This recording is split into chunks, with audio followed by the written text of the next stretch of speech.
Train की जोरदार आवाज करीब आती जा रही थी और चंदू पूरी ताकत से बच्चे की तरफ दौड़ रहा था। क्या चंदू बच्चे को बचा लेगा या खुद अपनी जिंदगी हार जाएगा? बिखरे हुए बाल, टूटी चप्पल, मुलगजे कपड़े, कमीज के खुले हुए बटन, एक हाथ में लकड़ी का डंडा पकड़े मुनि मुन में बड़बड़ाता हुआ वो गली की नकड़ से नमूदार हुआ तो बच्चों ने आवाज घिसना शुरू कर दी। गली में खेलते हुए बच्चे अपना खेल छोड़कर उसके गिर्द जमा हो गए।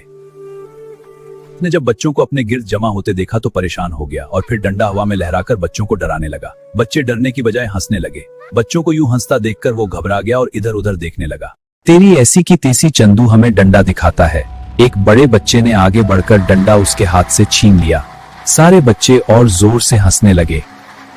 वो खौफजदा होकर भाग निकला। बच्चे हंसते हुए उसके पीछे भागने लगे। चंदू को भगाकर कुछ बच्चे दोबारा खेल में मसरूफ हो गए। एक दो ने तो खेतों तक उसका पीछा जारी रखा। ये रोज का मामूल था। वो जब भी घर से बाहर निकलता तो बच्चे चरिया परिया कह के उसकी नाक में दम कर देते। वो बच्चों से खेलना चाहता था लेकिन बच्चे उसका मजाक उड़ाते थे। चंदू 5 बरस का था जब उसकी माँ फौत हो गई थी। माँ के फौत होने के बाद उसके बाप ने दूसरी शादी कर ली और शहर चला गया। चंदू की जिम्मेदारी उसकी बूढ़ी दादी के सर पर आ गई थी। नहर के किनारे आबाद इस छोटे से गांव चांद नगर का बच्चा बच्चा चंदू को जानता था। चंदू सारा दिन गांव की गलियों और खेतों में घूमता रहता था। कोई खाना देता तो खा लेता, बच्चों को खेलते हुए देखता रहता। कोई दुआ के लिए कहता तो दुआ भी कर देता। कभी खुद ब खुद हंसने लगता और कभी रोने लगता। शाम होते ही आंखों पर मोटे शीशों वाली ऐनक लगाए और एक हाथ से लाठी टेकते हुए चंदू की बूढ़ी दादी उसे ढूंढने के लिए घर से निकल पड़ती है।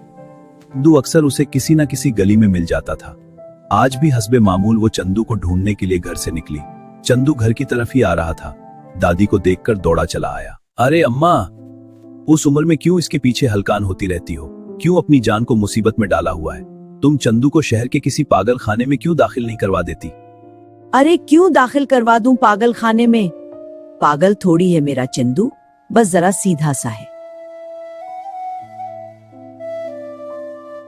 दादी ने उसके बिखरे हुए बालों को अपने झरियों भरे हाथ से दुरुस्त किया और उसका हाथ पकड़ते हुए घर की तरफ चल दी। फयाज कंधे उचका कर रह गया। बूढ़ी दादी न जाने क्यों उसे पागल तस्लीम करने से इनकारी थी। उस पर अपनी जान खपाती थी, उसे समझाती थी, सिखाती थी और आस लगाकर बैठी थी कि एक दिन चंदू जरूर ठीक हो जाएगा। जैसे जैसे चंदू बड़ा होता जा रहा था, मोहल्ले के लड़कों ने अब उसे बहुत ज्यादा तंग करना शुरू कर दिया था। चंदू अब खेतों में आ जाता था और घंटों चुपचाप बैठा रहता था। खेतों के बीचों बीच ट्रेन की पटरी गुजरती थी। खेतों में काम करती हुई औरतों के बच्चे अमूमन उस हिस्से में खेलते रहते थे। चंदू एक तरफ बैठा उन्हें खेलते हुए देखता और खुश होता रहता था। ये छोटे बच्चे उसे तंग नहीं करते थे। आज भी चंदू एक तरफ बैठा छोटी छोटी कनकरियों को तनके के साथ इधर उधर करके खेल रहा था। रेल की सीटी की आवाज फजा में गूंजी तो पटरी पर खेलते हुए बच्चे जल्दी से भाग गए। ट्रेन को आते देखकर उसके बड़े बहन भाई अपनी जान बचाने के लिए भाग गए थे और उन्हें उसको उठाने का मौका ही नहीं मिला था। चंदू ने देखा कि एक छोटा सा बच्चा जिसके हाथ में दूध की बोतल थी वहीं पटरी पर बैठा रो रहा था। चंदू दौड़ा और बच्चे को उठाकर पटरी के बाहर फेंक दिया। अब ट्रेन करीब आ चुकी थी। चंदू को ट्रेन की जोरदार टक्कर लगी और वो दौड़ जा गिरा। बच्चे के लिए फिक्रमंद मां ने लपक कर बच्चे को पकड़ लिया था। ट्रेन गुजर गई तो सबने पटरी से दूर गिरे हुए चंदू को देखा। वो बेहोश था। उसे फौरन अस्पताल ले जाया गया। चंद रोज में वो तंदुरुस्त हो गया।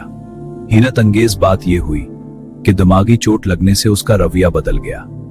अब वो समझदारी की बातें करने लगा था। दादी तो खुशी से फूली ना समा रही थी। दादी को याद ही नहीं था कि वो बचपन में ऊंचाई से पक्के फ्रेश पर सर के बल गिर गया था। इसके बाद से उसकी ये हालत हो गई थी। गांव वाले भी बहुत खुश थे। खास तौर पर बच जाने वाले बच्चे के घर वाले निहाल हुए जा रहे थे। बच्चों, इस कहानी से हमें यह सबक मिलता है कि हमें कभी किसी को कमजोर नहीं समझना चाहिए। क्योंकि वक्त आने पर वही सबसे बड़ी बहादुरी दिखा सकता है।